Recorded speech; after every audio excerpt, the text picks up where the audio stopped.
समस्त बांगरमऊ वासी, मोहल्ला वासी बताते हुए सहर्ष बहुत खुशी हो रही है कि आज भागवत का तृतीय दिवस था और कल 2 अप्रैल दिन बुधवार को स्वामी गोविंदाचार्य जी महाराज जो कि नैनी क्षेत्र से आए हुए हैं, आपके मुखार बिंदु से आप भागवत का श्रवण करिए और जो लोग नहीं अभी तक पहुंच पाए हैं वो जरूर आए। और स्वामी जी आपको बताएंगे कि कल जो आपका टाइमिंग है, 2 टाइमिंग रहेंगी, एक रहेगा 3 से 5 और दूसरा टाइमिंग रहेगा 7:30 से 10:30।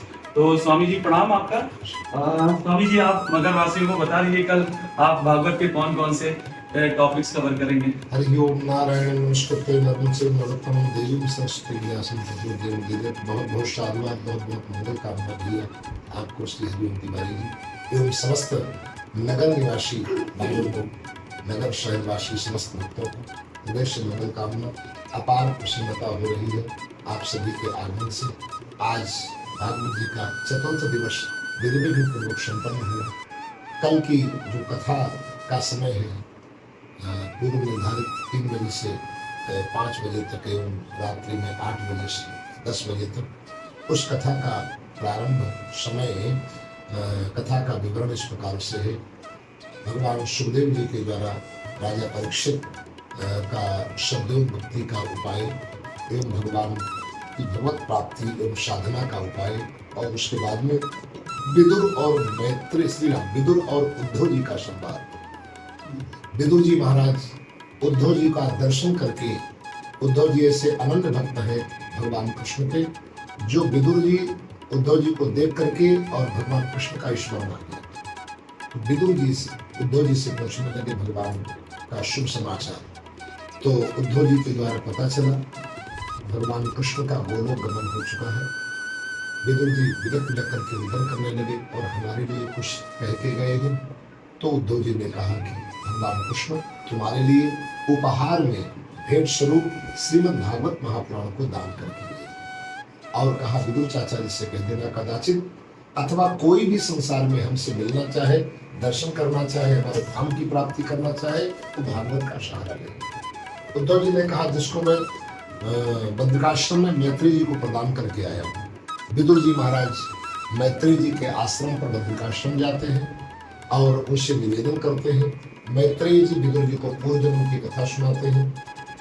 साक्षात आप पूर्व जन्म के धर्मराज ही है, मांडव ऋषि के श्राप से तुमको दासी पुत्र विदुर बनना पड़ा है। विदुर जी सृष्टि विषय प्रश्न करते हैं। तो मैत्रेय जी विदुर जी को और भगवान सुखदेव जी राजा परीक्षित को सुंदर दिव्य भागवत की कथा सुनाते हुए सृष्टि के सर्जन के विषय में बताते हैं। ये सृष्टि का महाप्रलय हो जाता है तो सर्वत्र जल ही जल दिखाई पड़ता है। भगवान जो सत्यनारायण है, जो कभी नष्ट नहीं होते, बरगद के पत्ते की नाव को बना करके बाल मुकुंद के रूप में सर्वत्र महाप्रलय का दर्शन करते हैं। और फिर भगवान के नारायण के नाभि से कमल, कमल से ब्रह्मा जी महाराज उत्पन्न होते हैं। ब्रह्मा जी को भगवान विष्णु आदेश देते हैं, बहुत समय तक तप करते हैं। उसके बाद में अनेक प्रकार की मानसिक सृष्टि का निर्माण करते हैं। ब्रह्मा जी जब सृष्टि के निर्माण में विलंब देखते हैं तो ब्रह्मा जी अपने शरीर के 2 भाग करते हैं, आधे भाग का पुरुष और आधे भाग की स्त्री। पुरुष का नाम मनु और स्त्री का नाम शत्रुपा रखते हैं। मनु और शत्रुपा को आदेश देते हैं ये सृष्टि की रचना करो, मानवीय सृष्टि की रचना करो। तो मनु महाराज कहते हैं पृथ्वी पूर्ण हो चुकी है, सृष्टि रहेगी कहाँ। तो ब्रह्मा जी भगवान नारायण का ध्यान करते हैं। भगवान नारायण 12 अवतार लेकर के रसातल में हिरणाक्ष का उद्धार करके और पृथ्वी को ला करके ऊपर स्थापित करते हैं। ब्रह्मा जी मनु और शत्रुपा को आदेश देते हैं। मनु और शत्रुपा के सहयोग से 5 संतानों का श्री गणेश होता है। आकुति, देवहूति और प्रसूति नाम की 3 कन्याएं, उत्तानपाद और प्रियव्रत नाम के 2 पुत्र पैदा हुए। इसके पहले जो ब्रह्मा जी के द्वारा सृष्टि हुई वो मानसिक सृष्टि, और मनु महाराज के द्वारा ही मैथुनिक सृष्टि का श्री गणेश हुआ है। समस्त मानवीय सृष्टि का मनु के द्वारा निर्माण हुआ है, इसीलिए हम लोग मानव कहलाते हैं। 3 कन्याओं को और 2 पुत्रों को पहले जन्म किया है। आज हम सभी लोग उसी सृष्टि में आते हैं जिसकी बृहद चर्चा कल आप सभी लोग 3 बजे से 5 सवा 5 बजे के समय में श्रवण करेंगे। और उसके बाद में उत्तानपाद एवं वंश में जो भगवान का ध्रुव है और प्रियव्रत भरत जी आदि का जन्म हुआ है उसी वंश में, उस पावन वंश की चर्चा रात्रि में 8 बजे से 10 सवा 10 बजे की कथा में आप सभी लोग श्रवण करेंगे।